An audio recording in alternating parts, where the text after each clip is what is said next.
Hello student, welcome to my channel. এই ভিডিওতে অষ্টম শ্রেণীর রায় ও মার্টিন প্রশ্নবিচিত্রার তৃতীয় পর্যায়ক্রমিক মূল্যায়নের পেজ নাম্বার 97 গণিত বিষয়ের একের দাগ ও দুইয়ের দাগের যে শর্ট কোশ্চেনগুলি দেওয়া আছে সেগুলি করে দেওয়া হয়েছে। প্রথম যে অঙ্কটা দেওয়া আছে, সায়ন তার 25 টাকার 16% এবং তীর্থ 60 টাকার 15% চাঁদা দিল। কে বেশি টাকা চাঁদা দিল? দেখো, সায়ন চাঁদা দিয়েছে তার 25 টাকা 16% আর তীর্থ 60 টাকার 15%। কে বেশি চাঁদা দিয়েছে নির্ণয় করতে হবে। দেখো, সায়ন চাঁদা দিয়েছে, দেখো সায়ন চাঁদা দিয়েছে 25 টাকার 16%। তাহলে কত হবে? 25 গুণিত 16% নাকি 16/100, এত টাকা। তাহলে 25 4 100, 4 4 16। তাহলে কত চাঁদা দিয়েছে? 4 টাকা দিয়েছে। তাহলে সায়ন চাঁদা দিয়েছে 25 টাকার 16%। 25 গুণিত 16/100 লিখবে, এটা কার্ডে করে কথা হচ্ছে 4 টাকা। এরপর তীর্থ কত চাঁদা দিয়েছে? 60 টাকার 15%। তাহলে তীর্থ চাঁদা দিয়েছে 60 টাকার 15%। তাহলে 60 গুণিত কত হবে? 4% মানে 15/100, 15/100, এত টাকা। কার্ডে করবে, 0 0 কেটে যাবে, 2 5 10, 2 3 6, 5 3, তার 3 গুণিত 3 9 টাকা হচ্ছে। তাহলে সায়ন চাঁদা দিয়েছে 4 টাকা আর তীর্থ চাঁদা দিয়েছে 9 টাকা। উত্তর হচ্ছে যে কে বেশি টাকা চাঁদা দিয়েছে? তাহলে তীর্থ বেশি টাকা চাঁদা দিয়েছে। তাহলে অতএব তীর্থ বেশি টাকা চাঁদা দিয়েছে।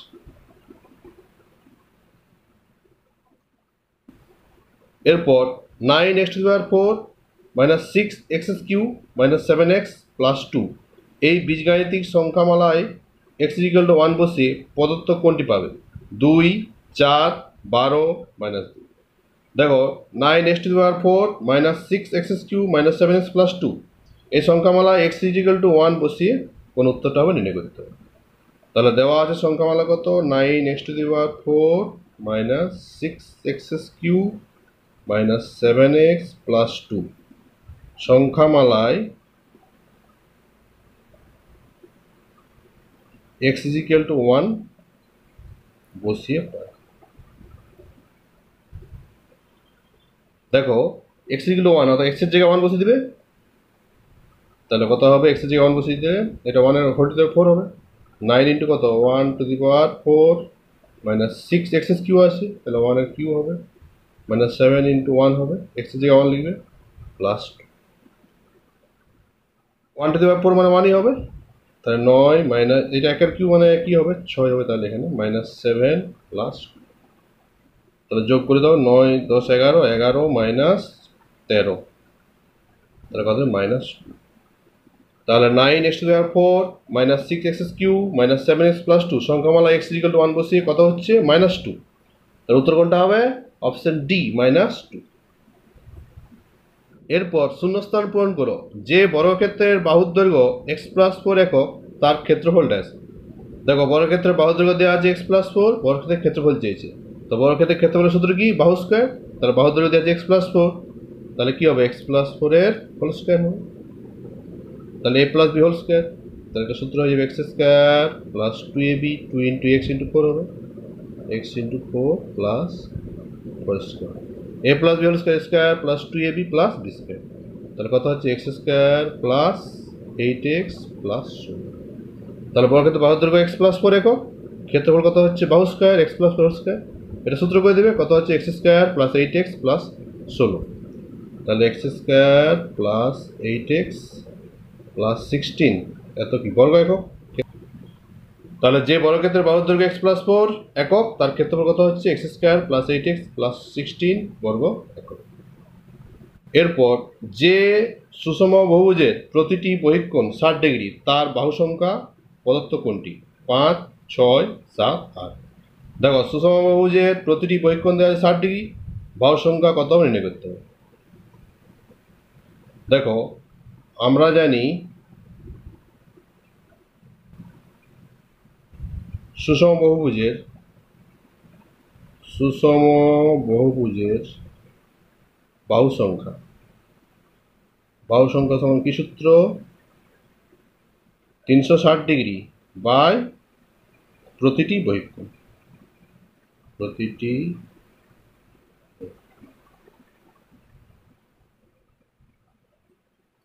360 ডিগ্রি বাই প্রতিটি বহিঃকোণ। তাহলে দেখো এখানে প্রতিটি বহিঃকোণ কত 60 ডিগ্রি দেওয়া আছে, তাহলে 360 বাই 60 হবে। ডিগ্রি কাটে করবে 6টি হচ্ছে। তাহলে সুষমবাহু বাহু সংখ্যা কত? 6টি। অপশন বি 6টি হবে। দেখো সুষমবাহু বাহু সংখ্যা সমান কি সূত্র? 360 ডিগ্রি বাই বহিঃকোণ প্রতিটি বহিঃকোণ। তাহলে 360 বাই কত হবে? প্রতিটি বহিঃকোণ দেওয়া 60 ডিগ্রি বাই 60 লিখবে, তখন 6টি। তাহলে বাহু সংখ্যা কত হচ্ছে? 6। এরপরের কোশ্চেন, একটি সিকি, একটি আধুলি ও একটি মুদ্রার মূল্যের অনুপাত প্রদত্ত কোনটি? 4টা অপশন দেওয়া আছে। 4:2:1, 1:2:4, 2:1:4, 4:1:2। দেখো একটি সিকি, একটি আধুলি ও একটি মুদ্রার মূল্যের অনুপাত কত হবে নির্ণয় করতে হবে। দেখো একটি সিকি মানে 25 পয়সা, একটি সিকি মানে কত? 25 পয়সা। তাহলে 25 পয়সা ইজ টু অনুপাত চেয়েছে। একটি আধুলি মানে কত? 50 পয়সা। আর একটি মুদ্রা মানে হচ্ছে 1 টাকা 100 পয়সা। 100 পয়সা। তাহলে দেখো একটি সিকির মূল্য কত? 25 পয়সা, একটি আধুলির মূল্য হচ্ছে 50 পয়সা, একটি মুদ্রার মূল্য হচ্ছে 1 টাকা অর্থাৎ 100 পয়সা। তাহলে কত হচ্ছে? 25:50:100। এবার সবগুলো 25 থেকে কাটা যাবে। 25 একটি 25, 25 দুগুণে 50, 25 4 100। তাহলে কত অনুপাত হচ্ছে? 1:2:4। তাহলে কোন উত্তরটা হবে? Option B 1:2:4। একটি সিকি, একটি আধুলি ও একটি মুদ্রার মূল্যের অনুপাত কত হচ্ছে? 1:2:4। দেখো একটি সিকির মূল্য হচ্ছে 25 পয়সা, তাহলে 25 পয়সা লিখবে। একটি আধুলি 50 পয়সা, ইজ টু অনুপাত চেয়েছে, ইজ টু লিখবে 50 পয়সা। আর একটি মুদ্রার মূল্য হচ্ছে 100 পয়সা, 1 টাকা, তাহলে 100 পয়সা লিখবে। তাহলে এখানে তিনটেতেই একক পয়সা আছে, তাহলে এককগুলো উঠে যাবে। তাহলে 25:50:100, 1:2:4। এরপরের কোশ্চেন, একটি সরলরেখার বহিস্থ কোনো বিন্দু থেকে ওই সরলরেখা পর্যন্ত যে সকল রেখাংশ অঙ্কন করা যায় তার মধ্যে ক্ষুদ্রতম দৈর্ঘ্য হলো ড্যাশ। দেখো একটি সরলরেখার বহিস্থ কোনো বিন্দু থেকে ওই সরলরেখা পর্যন্ত যে সকল রেখাংশ অঙ্কন করা যায় তার মধ্যে ক্ষুদ্রতম দৈর্ঘ্য হলো ড্যাশ। তার ছবিটা আমরা এঁকে নেবে। একটা সরলরেখা এবি, একটি সরলরেখা, বহিস্থ বিন্দু এখানে ধরলাম সি। এখান থেকে এবি সরলরেখার উপর যত রেখাংশ অঙ্কন করা যাবে সবচেয়ে ক্ষুদ্রতম দৈর্ঘ্য হলো ড্যাশ, এটা নির্ণয় করতে হবে। তাই দেখো সি বিন্দু থেকে এবি রেখাংশের উপর ক্ষুদ্রতম দৈর্ঘ্য।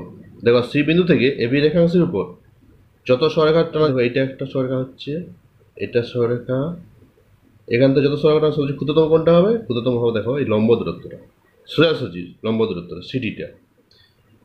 সিডি দৈর্ঘ্যটা সবচেয়ে ক্ষুদ্রতম দৈর্ঘ্য হবে। সি বিন্দু থেকে এবি রেখাংশের উপর যত রেখাংশ টানা যাবে সবচেয়ে ক্ষুদ্রতম কোনটা হবে? সিডি, অর্থাৎ লম্ব দূরত্ব। এটা সরাসরি দূরত্ব বা লম্ব দূরত্ব। আর এখান থেকে যত রেখাংশ টানা যাবে সবগুলো কিন্তু সিডির থেকে বেশি হয়ে যাবে। সি বিন্দু থেকে এবি রেখাংশের সিডি ছাড়া যে কোনো রেখাংশগুলো কী হবে? যে কোনো রেখাংশের দৈর্ঘ্যটা বেশি হবে, অর্থাৎ সবচেয়ে ক্ষুদ্রতম দৈর্ঘ্য কোনটা হবে? লম্ব দূরত্ব। তার উত্তর কী হবে? লম্ব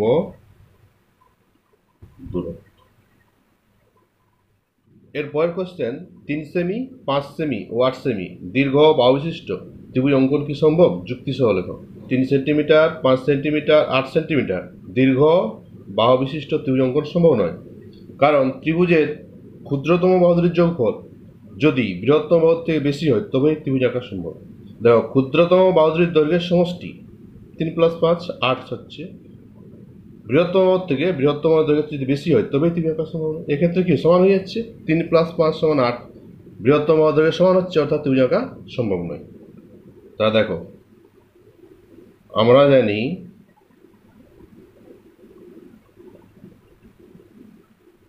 ত্রিভুজের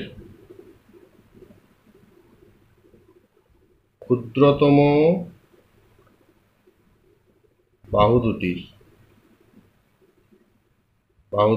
দৈর্ঘ্যের সমষ্টি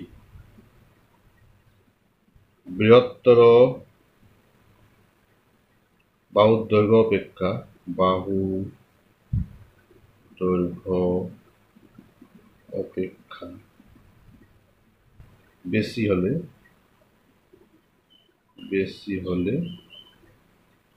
ত্রিভুজটি অঙ্কন সম্ভব। ত্রিভুজ অঙ্কন সম্ভব। এক্ষেত্রে কি হচ্ছে, এক্ষেত্রে দেখো, এক্ষেত্রে ক্ষুদ্রতম বাহুর যোগফল কত? 3 সেমি প্লাস 5 সেমি। এক্ষেত্রে ক্ষুদ্রতম বাহু দুটির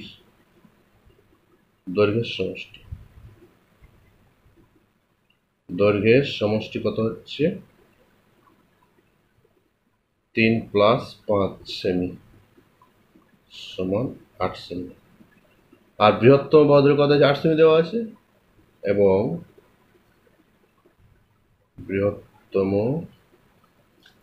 বাহুর দৈর্ঘ্য 8 সেমি দেওয়া আছে। ক্ষুদ্রতম বাহুর দৈর্ঘ্যের সমষ্টিটা বৃহত্তম বাহুর দৈর্ঘ্যের চেয়ে বেশি হতে হবে, তবেই ত্রিভুজ আঁকা সম্ভব। এক্ষেত্রে সমান হয়ে যাচ্ছে, তাহলে এক্ষেত্রে ত্রিভুজ আঁকা সম্ভব হবে না। অতএব এক্ষেত্রে ত্রিভুজ অঙ্কন সম্ভব নয়। এরপর এক্স প্লাস 1/x সমান -1 হলে x³ -1 এর মান কত? দেখো দেওয়া আছে x প্লাস 1/x সমান -1, আর মান চেয়েছে x³ -1। তাহলে প্রথমে তোমার লসাগু করে নিবে। কত লসাগু হবে? x। তাহলে কত হবে এটা? x² প্লাস 1 সমান -1, বা x² প্লাস 1, এটা কোনাকুনি গুণ করে দেবে, -x হবে। x আর -1 গুণ করলে কত? -x। পর -xটা সমান চিহ্নের বাম দিকে নিয়ে আসে, তাহলে x² মাইনাসটা কি হবে? প্লাস হয়ে যাবে, প্লাস x প্লাস 1 সমান 0। তাহলে x² প্লাস x প্লাস 1 সমান কত হচ্ছে? 0। এবার দেখো x³ -1 মান চেয়েছে, এটা a³ - b কি সূত্র হয়ে যাবে?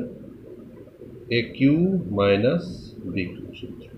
উৎপাদক সূত্র লিখবে a - b into x² plus x ab, x into 1 মানে x হবে, প্লাস b² মানে 1 হবে।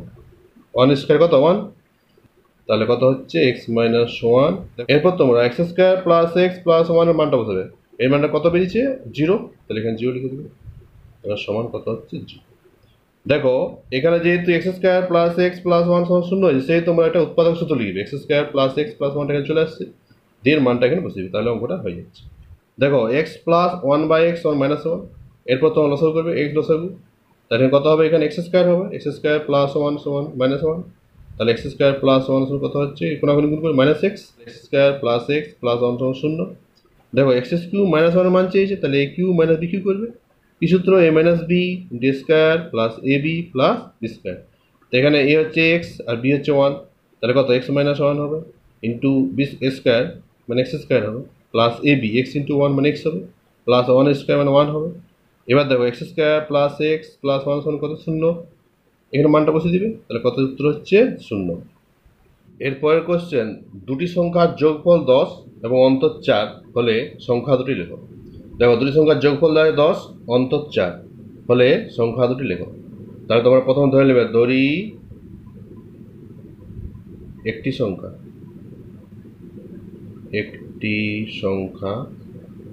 x।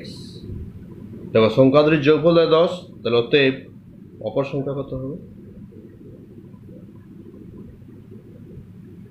দেখো একটি সংখ্যা x, দুটি সংখ্যার যোগফল 10, তাহলে অপর সংখ্যা কত হবে? 10 - x হবে। যেমন ধরো দুটি সংখ্যার যোগফল দেওয়া আছে 7, একটি সংখ্যা যদি 3 হয়, অপর সংখ্যা কত হবে? 7 - 3, 4 হচ্ছে। কিংবা ধরো দুটি সংখ্যার যোগফল 10, একটি সংখ্যা আমি ধরছি 7, তাহলে অপর সংখ্যা কত হবে?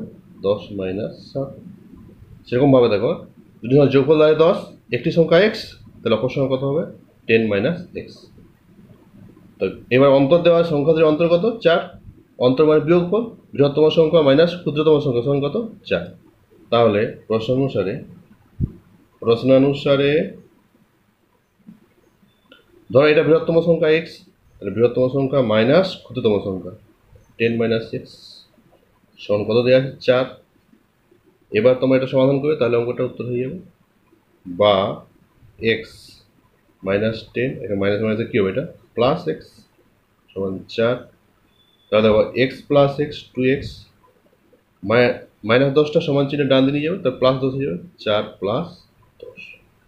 তাহলে কত হচ্ছে 2x সমান 14, বা x সমান 14/2, 7, বা x সমান 7। তাহলে একটি সংখ্যা 7, অপর সংখ্যা 10 - 7। তাহলে অতএব একটি সংখ্যা 7, অতএব অপর সংখ্যা কত হবে, 10 - 7, x এর মানটা বসে দিবে, 10 - 7 সমান, তাহলে সংখ্যা দুই কত হচ্ছে 7 আর 3। এরপরের কোশ্চেন, 0 ডিগ্রি থেকে 180 ডিগ্রির মধ্যে এক জোড়া কোণ লেখো যারা পরস্পর সম্পূরক কোণ, এবং 0 ডিগ্রি থেকে 90 ডিগ্রির মধ্যে এক জোড়া কোণ লেখো যারা পরস্পর পূরক কোণ নয়। দেখো 0 ডিগ্রি থেকে 180 ডিগ্রির মধ্যে এক জোড়া কোণ হলো যারা পরস্পর সম্পূরক।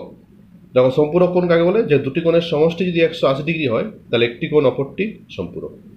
তাহলে 0 থেকে 180 ডিগ্রির মধ্যে এক জোড়া কোণ লিখতে হবে যারা পরস্পর সম্পূরক অর্থাৎ দুটি কোণের সমষ্টি 180 ডিগ্রি হলে একটি অপরটি সম্পূরক। তাহলে 60 ডিগ্রি কোণের সম্পূরক কত হবে, 180 - 60 মানে 120।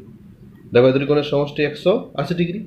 এরকম অন্য উত্তরও সম্ভব, এখানে এক জোড়া কোণ বলেছি, তাহলে 60 ডিগ্রি 120 লিখতে পারো, বা তোমরা লিখতে পারো 30 ডিগ্রি 150 ডিগ্রি, এরা পরস্পর সম্পূরক, বা 50 ডিগ্রি আর 130 ডিগ্রি, এরকমভাবে অন্য উত্তরও সম্ভব। দুটি কোণের সমষ্টি 180 ডিগ্রি হলে একটি অপরটি কী হবে, সম্পূরক। দেখো 0 ডিগ্রি থেকে 90 ডিগ্রির মধ্যে এক জোড়া কোণ লেখো যারা পরস্পর পূরক কোণ নয়। দেখো 0 ডিগ্রি থেকে 90 ডিগ্রির মধ্যে এক জোড়া কোণ হলো যারা পরস্পর পূরক কোণ নয়। দেখো পূরক কোণ কাকে বলে, দুটি কোণের সমষ্টি 90 ডিগ্রি হলে একটি অপরটির পূরক। তাদের এখানে পূরক কোণ নয় বলেছে, মানে দুটি কোণের সমষ্টি 90 ডিগ্রি হবে না। তাহলে দেখো 30 ডিগ্রি লিখতে পারো তোমরা, 30 ডিগ্রি 50 ডিগ্রি, এরা পরস্পর কি পূরক কোণ নয়। এরকম অন্য উত্তরও সম্ভব। কিংবা তোমরা লিখতে পারো 60 ডিগ্রি 70 ডিগ্রি। 90 ডিগ্রি 0 থেকে 90 ডিগ্রির মধ্যে অবস্থিত এক জোড়া কোণ যারা পরস্পর পূরক কোণ নয়। তাহলে তাদের পূরক কোণ দুটি কোণের সমষ্টি 90 ডিগ্রি হচ্ছে না, এটাও 90 ডিগ্রি হচ্ছে। এরপরের কোশ্চেন, একটি শরবতে সিরাপ ও জলের অনুপাত 3:5 এবং অপর একটি শরবতে সিরাপ ও জলের অনুপাত 4:7 হলে কোন শরবতটি বেশি মিষ্টি। দেখো প্রথম শরবতে সিরাপ ইস্টু জল দেওয়া আছে 3:5, আর দ্বিতীয় শরবতে সিরাপ ইস্টু জল দেওয়া আছে 4:7। কোন শরবতটি বেশি মিষ্টি নির্ণয় করতে হবে। ও যে শরবতে সিরাপের পরিমাণ বেশি হবে সেই শরবতটি বেশি মিষ্টি হবে। তাহলে প্রথম শরবতে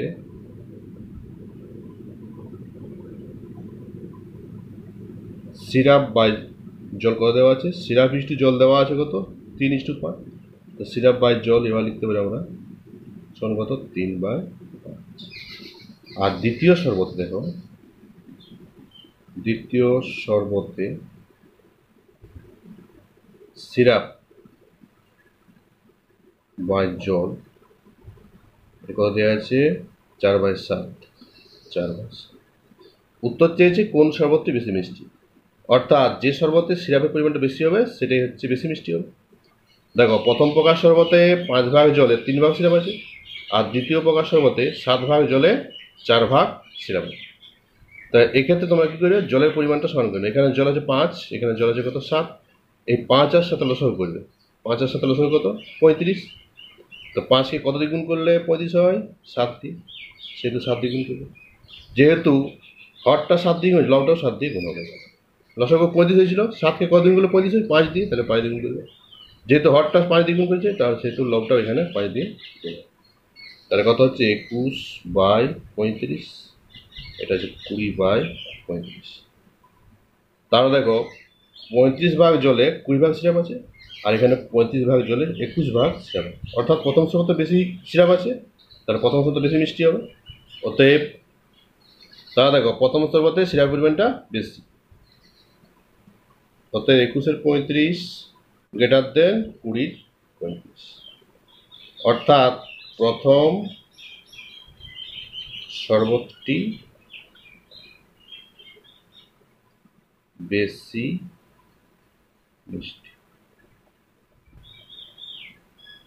প্রথম প্রকার শরবতে সিরাপ বাই জল দেওয়া আছে কত 3/5, দ্বিতীয় প্রকার শরবতে সিরাপ বাই জল 4/7।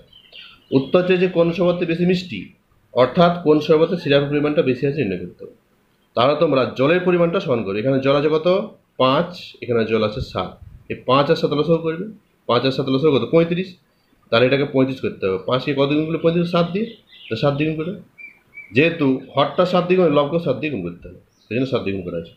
আমাদের এখানে 7 আছে, কত দিয়ে গুণ করলে 35, 5 দিয়ে, তাহলে 5 দিয়ে গুণ করবে, যেহেতু হর 5 দিয়ে গুণ হয়েছে লবটাও 5 দিয়ে গুণ হবে, তাহলে কত হচ্ছে 21/35, এটা হচ্ছে 20/35। তাহলে প্রথম শরবতে সিরাপের পরিমাণটা বেশি হচ্ছে, এখানে 35 ভাগ জলে 21 ভাগ সিরাপ আছে, আর দ্বিতীয় ক্ষেত্রে 35 ভাগ জলে 20 ভাগ সিরাপ আছে, তাহলে প্রথম শরবতে সিরাপের পরিমাণটা বেশি, তাহলে 21/35 গ্রেটার দেন 20/35, অর্থাৎ প্রথম শরবতটি বেশি মিষ্টি। এরপর যদি নির্দিষ্ট পরিমাণ জল জমে বরফ হলে আয়তন 10% বৃদ্ধি পায়, তবে ওই বরফ পুনরায় জলে পরিণত হলে আয়তন শতকরা কত হ্রাস পাবে নির্ণয় করো। দেখো, নির্দিষ্ট পরিমাণ জল জমে বরফে পরিণত হলে আয়তন 10% বৃদ্ধি পায়, তবে ওই বরফ পুনরায় জলে পরিণত হলে আয়তন শতকরা কত হ্রাস পাবে নির্ণয় করতে হবে। তাহলে তোমরা প্রথমে ধরে নিবে, ধরি জলের আয়তন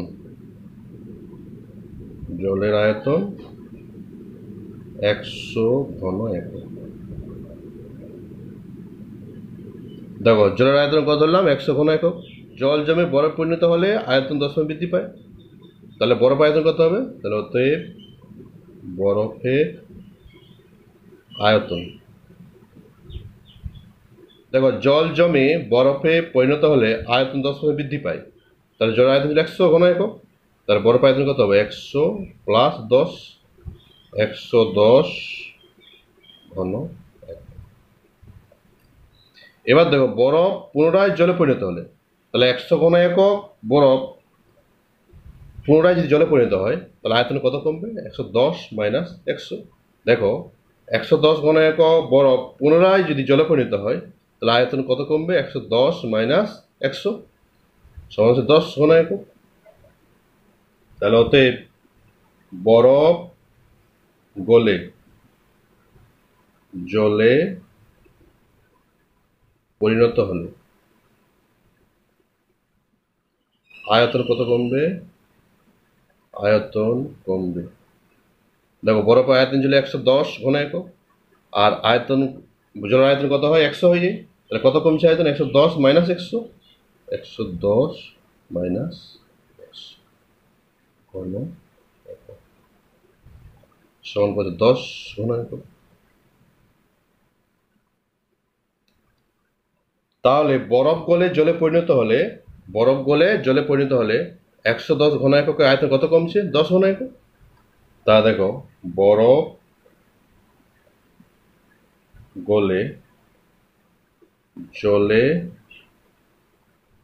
পরিণত হলে 110 ঘন এককে আয়তন কমবে 10 ঘন একক, 10 ঘন একক। উত্তর চেয়েছি বরফ পুনরায় জলে পরিণত হলে আয়তন শতকরা কত কমবে। তা দেখো, 110 ঘন এককে আয়তন কত কমছে 10 ঘন একক, তাহলে 1 ঘন এককে আয়তন কত কমবে 10/110 ঘন একক। আর শতকরা অর্থাৎ 100 ঘন একক কত হবে, শতকরা চেয়েছি উত্তরে, তাহলে 100 ঘন এককে আয়তন কমবে কত হবে 10/110 গুণিত 100, এত ঘন একক। এটা কাটে করবে, 0 0 কাটো, তা 10 × 10 মানে হচ্ছে 100/11 ঘন একক। তাহলে ঘন একক আয়তন কত কমছে 100/11, এটা হবে 9×1=11 ঘন একক। অতএব বরফ গলে জলে পরিণত হলে আয়তন হ্রাস পাবে, আয়তন হ্রাস পাবে 9 পূর্ণ 1/11 পার্সেন্ট।